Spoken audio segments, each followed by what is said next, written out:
I remember thinking the night would be ordinary. One of those family anniversaries where people pretend old wounds are healed and everyone compliments the roast chicken. Before I continue, like this video and subscribe to this channel to get more interesting stories like this. I came home mostly because my father asked me to. And when my father asked for something, I'd always shown up. So when he leaned in at the table, napkin still in his hand, and asked, "Tell me, Bennett, the $200,000 I gave you, what did you do with it?" The whole room seemed to tilt. I didn't panic. Not at first. I just looked at him and said, "What money?" And that's when the night cracked open. But maybe I should start from a day earlier. Back in my apartment in Denver, where everything still made sense. My life there was simple in a way I had fought hard for. A modest apartment with creaky floors and sunlight that hit the furniture in that soft, forgiving way. I built my marketing business from scratch. No loans, no favors. My dad used to say that made me the steady one in the family. The reliable son. He said he saw himself in me. And maybe that was true. My older brother, though, that was a different story. Evan had charisma, and trouble seemed to chase that charisma like a shadow. 2 failed startups, a gambling issue he pretended wasn't real, and a habit of promising money before he had it. And each time, my mother covered it with the same tired line. "He's my firstborn. He just needs time." Time in our house was a polite word for another bailout. So when he called me a week before the anniversary dinner and said, "Hey Bennett, I think we should cancel," it felt wrong. His voice was too soft, too measured, like someone walking carefully around broken glass. "Cancel?" I said. "Dad emailed me about the wine shipment yesterday." He hesitated. "He's tired, sick even. It's probably better if you don't come this year." I actually sat up straight in my chair. "Since when is he sick?" No answer. Just a quick goodbye. My chest tightened. I called Dad immediately. He picked up on the second ring, cheerful as ever. "Sick?" he laughed. "Who told you that?" "I'm building a deck this weekend. You coming home or not?" And that was when the first seed of suspicion lodged itself behind my ribs. When I pulled up to my parents' house the next day, everything looked staged. My mother greeted me with her usual warmth, but it felt manufactured, like she'd rehearsed every expression in the mirror. The house was spotless in that sterile way that made me think of hotel lobbies, not homes. Evan appeared behind her, grinning too wide, too quick. Danny, his voice was bright, but his eyes weren't. They tracked every movement I made, like he was waiting for something to go wrong. Inside, the house smelled like lemons and tension. The next morning, during breakfast, Dad was completely fine. Strong voice, healthy appetite. Meanwhile, Evan barely lifted his fork, scrolling on his phone, with the guilt of a teenager hiding a bad report card. When Dad stepped outside to take a call, Mom leaned toward me. "Bennett," she whispered, "please don't bring up money tonight. Your brother's been under strain." "Strain from what?" She hesitated just long enough for the truth to peek through. "You know how he is. He's trying to get back on his feet." Her hands were shaking. Her nails were chipped. My mom never had chipped nails. I didn't say anything, but something cold moved down my spine. Late that afternoon, while setting the table, I heard Evan in the next room. His voice was sharp, low, frantic. I said, "I'll pay next week. Stop calling me." When he hung up and noticed me standing there, he froze. "What was that about?" I asked. "Business," he snapped, then softened it with a fake smile. "You wouldn't understand." Maybe not. But I understood lies, and the air around him was thick with them. He walked out. And that's when I saw it. A stack of envelopes on the counter. Payment receipts. A few addressed to an investment firm I recognized. A firm my father used, not Evan. My pulse ticked harder. That night, before the guests arrived, I slipped upstairs. An email waited on my phone. A transfer notice. $200,000. Completed. Under my name. The room went quiet around me. But inside, everything started to ring. I scrolled through the details. My stomach twisted. The transfer came from an old joint account Evan and I once used for a project years ago. One I'd forgotten even existed. He hadn't. I barely slept. I spent the whole night digging through bank logs, IP addresses, signatures, dates. The pattern was undeniable. Small transfers first, then one massive one, all authorized from Evan's devices. By sunrise, my hands were shaking with anger. I confronted my mother first. When I showed her the screen, her face collapsed the way old paint cracks. Your brother was desperate. He said he'd return it before you even noticed. Before I noticed or before Dad noticed? I asked. She didn't answer. Her silence was enough. I had to get out of the house. I drove straight to my Aunt Margot's diner. A woman who never sugarcoated anything. Not even pancakes. I knew something was off, she said, sliding a folder toward me, before I even finished explaining. Your brother came in last month waving $100 bills around. Said some big investment had come through. Inside the folder, receipts, hotel bookings, expensive watches, high-end restaurants, all dated right after the transfer cleared. I took photos of everything, sent them to my father's lawyer, Caroline. Her response was immediate. Bennett, this isn't a misunderstanding. This is criminal. You need to confront them with proof. I told her I would. But not alone. That night, the anniversary dinner began like it always did. Forced laughter, too much wine, a polished table that reflected everyone's best false smile. I sat quietly, my phone at my side, my proof ready, my heartbeat steady, in the way anger sometimes steadies a man. For almost an hour, I let them pretend everything was normal. Dad joked with the guests.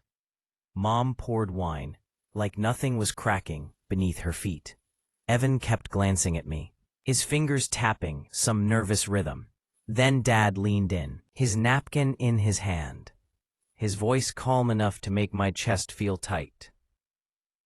Daniel, the $200,000 I gave you, what did you do with it?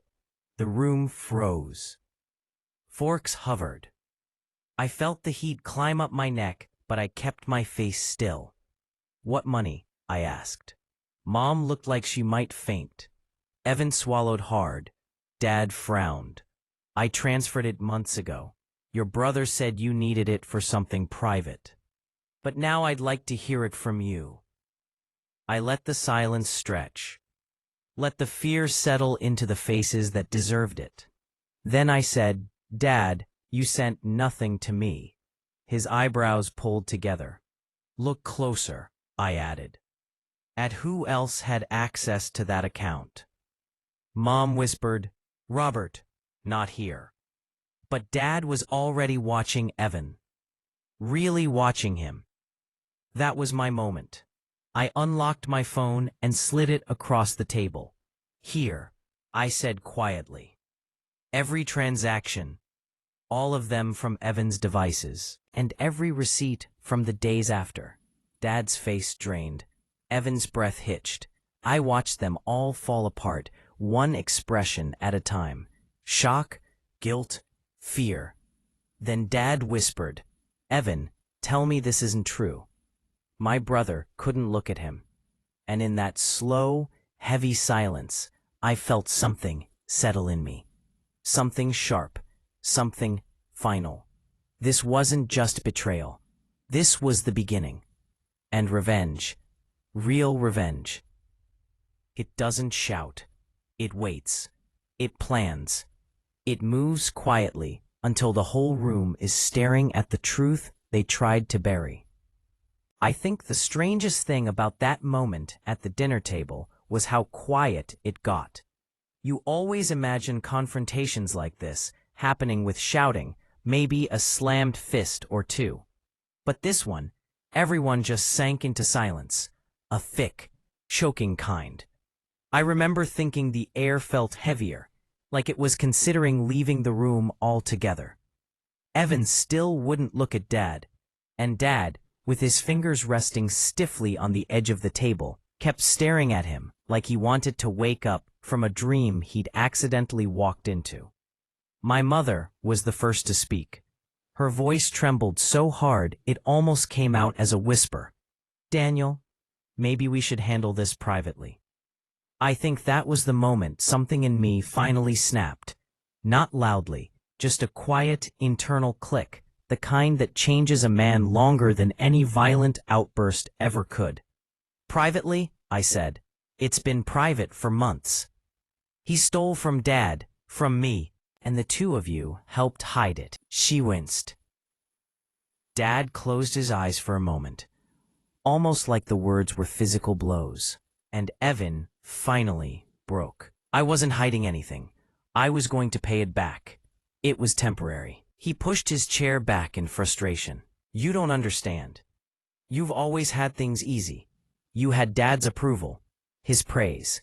I had the pressure of being the firstborn. That old excuse again." It landed differently this time, though. It sounded small, almost childish. "You're blaming birth order now?" I asked. "For $200,000? Dad stood up abruptly. He was shaking. For a second, I thought he might yell, but he didn't. His voice came out low, steady, heartbreaking in a way. "Evan, I trusted you." My brother finally lifted his head. And to be honest, I expected anger or denial, or maybe even a tear he didn't want anyone to see. But what I saw instead was a kind of resignation, like he'd already lost before any of us walked into that room. Dad walked out without another word. Mom followed him, her hand brushing Evan's shoulder, like she couldn't decide who needed comforting more. And that left the two of us, brothers, once close, now standing on opposite ends of a line he'd drawn. "You going to turn me in?" he asked. The way he said it, like he already knew the answer. Maybe he did. I let out a slow breath and said, "No." He blinked, surprised. "No?" "No," I repeated. "Not yet." And that was when he finally looked afraid. Because sometimes, mercy feels sharper than punishment. Especially when you don't know what comes next. I left him there and went outside. The night was cool, and the porch light carved soft gold patches across the wooden steps. I sat there for a long time, letting the air calm me down, trying to decide what justice should look like for a man who had broken every boundary I ever gave him. By midnight, Dad joined me. He sat without speaking. He had that look on his face, the one he used to get when he solved a big construction problem in his head. "You have proof," he said. "More than enough." He nodded slowly. "And you're angry?" "Yes." Another nod. "What do you want to do?" I looked at him, really looked. The man who'd taught me to work hard, to keep my word, to never take more than what I earned. "To be honest," I said, "I don't know." He sighed and leaned back, staring into the yard like he was searching for something in the dark. "Your brother has made mistakes all his life. But this is different." I waited. "I can't protect him from this," he said quietly. "And I won't protect him from you." There it was. Permission. Or maybe a blessing. Either way, it was the turning point. The next day, everything moved fast. Caroline, Dad's lawyer, called early in the morning. She said she'd reviewed every document I sent. Her tone held that sharp, clipped-edge lawyers use when they're walking into battle. Bennett, she said, this is a prosecutable case. Felony-level fraud. You can pursue charges, sue for damages, freeze accounts. Just tell me what direction you want. I didn't answer right away. Because revenge, when you actually hold it in your hands, feels different than when you're daydreaming about it. There's weight to it. Responsibility. A kind of quiet clarity that forces you to ask yourself what kind of man you want to be after the fire burns out. I hung up and went downstairs. Evan was at the kitchen table, staring at a mug he wasn't drinking from. He looked up slowly. I talked to Mom. She said she'll try to pay some of it back. Mom didn't steal it, I said. He swallowed hard. I know. I pulled out a chair and sat across from him. I'm not going to pretend we're okay, or that this isn't going to change everything. He nodded. But I'm not going to send you to prison. Not unless you make me. He looked confused. I took out a folder and placed it in front of him. Documents, agreements, conditions.